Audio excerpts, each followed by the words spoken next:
Niché dans la forêt de l'Égoile, à 900 mètres d'altitude, un hameau abandonné.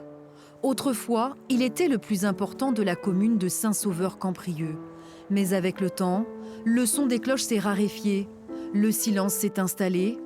Vendu aux enchères en 1880, le domaine est acheté par l'administration des eaux et forêts. Il n'y avait vraiment rien avant. On était sur un paysage complètement nu, très rocheux, etc. Et avec des gros problèmes d'érosion.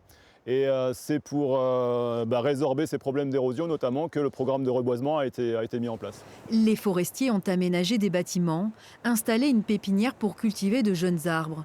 Le hameau est devenu un laboratoire grandeur nature pour tester l'adaptation de différentes essences, notamment d'Amérique du Nord.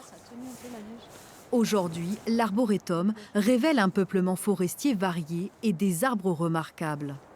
On a ces arbres là par exemple très grands devant nous qui ont maintenant 130 ans quoi.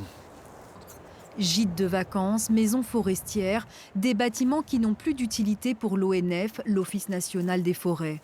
Pour veiller sur eux, éviter leur dégradation, un appel à manifestation d'intérêt est aujourd'hui lancé. Aujourd'hui, il y a une volonté de rendre attractif ce territoire pour le faire vivre. On imagine des projets en lien avec le tourisme, parce qu'il pourrait y avoir en effet des gîtes réhabilités. Il peut y avoir aussi des projets agricoles, des projets plus orientés sur le social, avec l'accueil de classes de découverte. La revitalisation de l'ensemble des 50 hectares intéresse une dizaine de personnes. Des porteurs de projets prêts à signer une convention d'occupation temporaire, à se soumettre à la réglementation spécifique du Parc national des Cévennes et à composer avec les contraintes du territoire. Le village compte 197 habitants à l'année et de nombreuses résidences secondaires. La maire ne cache pas sa volonté de rendre la commune plus attractive, notamment pour garantir le maintien de son école. Vivre ici, moi j'ai envie de vous dire, c'est un choix de vie. Voilà. Beaucoup de personnes nous disent « mais non, on ne peut pas vivre ici, il n'y a pas le médecin à côté, il n'y a pas le supermarché, il n'y a pas le cinéma ». Moi, quand je suis venue vivre ici, j'ai fait mon choix de vie. J'aurais pu très bien être infirmière, j'aurais pu très bien être comptable, j'avais fait des études pour cela.